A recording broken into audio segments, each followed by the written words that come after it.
Pahami dulu karakter dari orang yang ingin kita pengaruhi.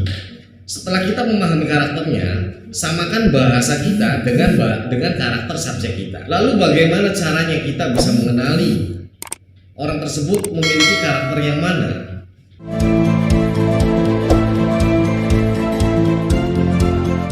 Halo, assalamualaikum warahmatullahi wabarakatuh. Berjumpa lagi bersama saya Master Regi dalam channel pengembangan diri. Dalam video kali ini, satu lagi saya akan membagikan tutorial yang sangat bermanfaat untuk Anda semua. Namun, sebelum saya melanjutkan videonya, silakan Anda tekan tombol loncengnya, subscribe, dan share video ini agar saya dapat selalu membagikan tutorial-tutorial, tips-tips yang bermanfaat untuk Anda. Oke, langsung saja. Dalam topik video kali ini, saya akan membahas tema yang sangat menarik sekali dan tentunya sangat bermanfaat untuk Anda. Tema kali ini adalah bagaimana caranya kita dapat mempengaruhi orang lain menggunakan karakter dari orang itu sendiri. Caranya adalah tentunya kita harus memahami dulu apa saja karakter yang terdapat pada manusia. Pada dasarnya karakter ini banyak kawan-kawan. Namun kita akan menggolongkan menjadi 3 karakter saja agar kita lebih mudah memahami dan mengaplikasikannya. Karakter yang pertama adalah kinestetik. Karakter yang kedua adalah visualisasi. Karakter yang ketiga adalah auditori. Apa itu kinestetik, visual, dan auditori? Kinestetik adalah karakter manusia yang dominan memiliki perasaan rasa atau dominan memiliki karakter rasa. Jadi orang-orang yang memiliki karakter kinestetik akan cenderung melakukan segala sesuatu, menilai segala sesuatu berdasarkan rasanya. Jadi jarang menggunakan logikanya tapi menggunakan rasanya. Kalau dia bisa menyentuh rasanya, dia tidak akan pikir panjang untuk melakukan sesuatu. Karakter visual. Karakter visual biasanya orang-orang yang dominan karakternya visualisasi ini akan cenderung melakukan sesuatu hal itu berdasarkan dari apa yang dia lihat. Biasanya orang-orang seperti ini kalau belum melihat dia belum percaya. Dan orang-orang yang visual ini cenderung lebih logika, cenderung lebih kritis. Dan yang ketiga adalah karakter auditori. Karakter auditori ini dominan orang-orang yang mudah menilai sesuatu, melakukan sesuatu berdasarkan apa yang dia dengar atau yang berbentuk dari audio. Sekarang bisa dipahami ya. Jadi manusia ada 3 karakter, karakter banyak tapi kita akan menggolongkan hanya menjadi 3. Lalu bagaimana caranya kita bisa mengenali orang tersebut memiliki karakter yang mana?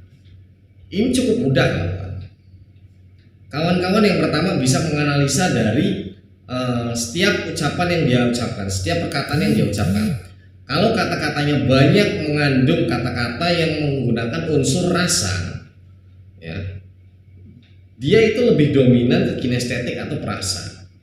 Kalau pada saat berbicara kata-katanya lebih dominan menggunakan bahasa-bahasa yang menunjukkan bahasa-bahasa visual, dia lebih dominan ke visual. Nah, kalau saat berbicara dia lebih banyak menggunakan kalimat atau kata yang berhubungan dengan pendengaran atau suara. Dia karakternya adalah auditori. Itu cara yang pertama untuk menilai karakter seseorang. Cara yang kedua dengan sebuah pertanyaan. Pertanyaannya cukup simpel. Silakan kawan-kawan tanyakan. Ini hanya contoh pertanyaan. Kawan-kawan bisa buat pertanyaan lainnya. Namun jika kawan-kawan bingung ingin membuat pertanyaan apa, kawan-kawan bisa mengikuti pertanyaan seperti saya. Kawan-kawan bisa tanyakan seperti ini. Misalkan cewek ya, mbak kalau disuruh milih salah satu jalan-jalan ke pegunungan atau ke pantai, mbak milih mana? Biar dia suruh menjawab. Kalau dia bilang suka semua sih, tegaskan. Ini kalau disuruh milih salah satu di antara 2, apa yang Anda pilih? Lalu misalkan dia menjawab gunung, tanyakan, apa alasan Mbak memilih gunung dan apa yang paling disukai dari gunung ini? Tunggu jawabannya. Orang-orang yang kinestetik biasanya akan menjawab itu dengan bahasa yang sesuai dengan karakternya, yaitu rasa. Jawabannya biasanya akan seperti mengutarakan kata-kata rasa seperti suasananya adem. Adem itu kan rasa. Sejuk itu rasa. Nah, kalau orang-orang yang visualisasi biasanya akan menjawabnya, saya menyukai gunung karena pemandangannya bagus, indah. Nah, ini adalah karakter orang yang visual. Kalau karakter orang yang auditori biasanya akan menjawab tenang, sunyi, damai. Nah, dari situlah kita bisa menyimak bahwa karakter tersebut adalah auditori. Nah, namun yang perlu kawan-kawan pahami di sini sebetulnya tadi pentingnya bukan jawaban pantai atau gunungnya kawan-kawan, tapi pentingnya adalah jawaban terakhirnya. Jadi setelah dia memilih salah satu pertanyaan, gunung atau pantai, ketika dia memilih gunung atau memilih pantai, tanyakan apa yang membuat Anda memilih pantai dan apa yang paling Anda sukai dari pantai itu.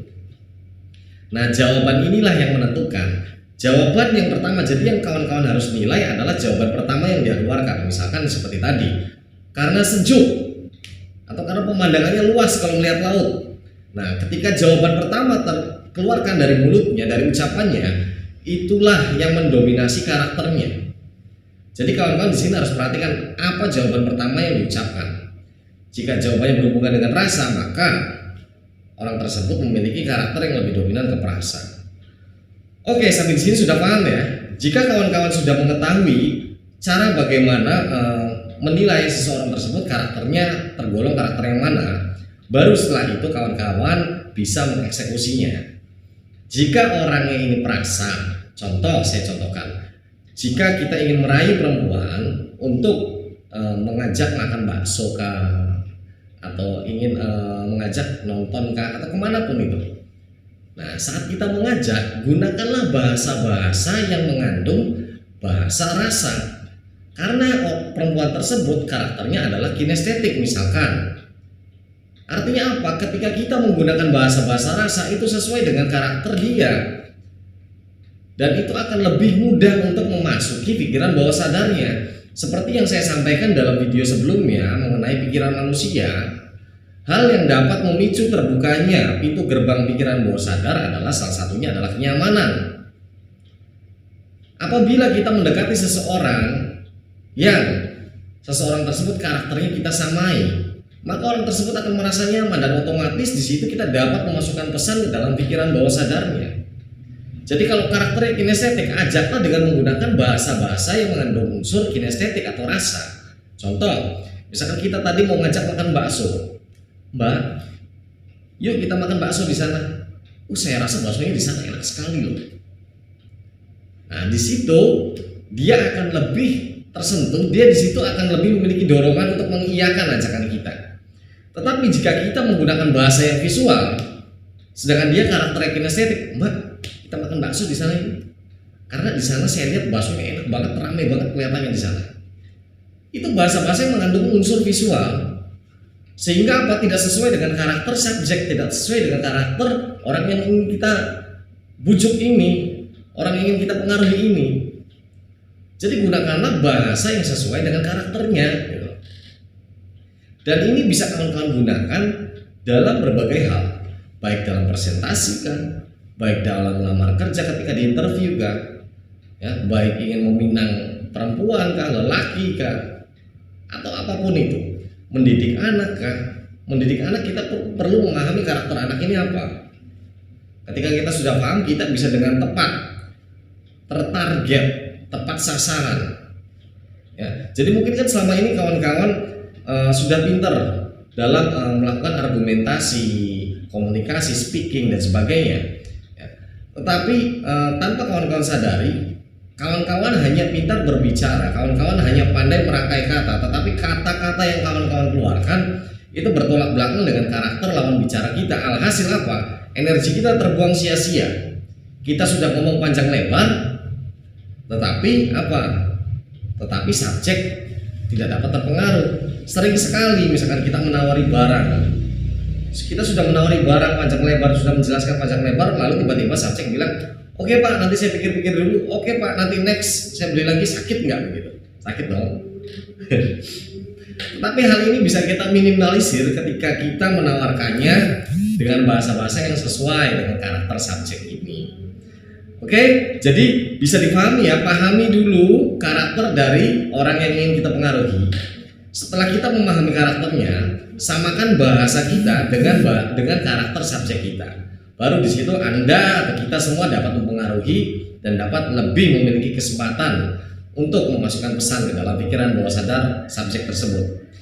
Oke, sampai di sini saja video kali ini. Mudah-mudahan kawan-kawan bisa mengaplikasikannya dengan baik dan tunggu di video-video saya selanjutnya. Saya Regi Kurniawan dengan channel pengembangan diri mengucapkan terima kasih. Assalamualaikum warahmatullahi wabarakatuh. See you.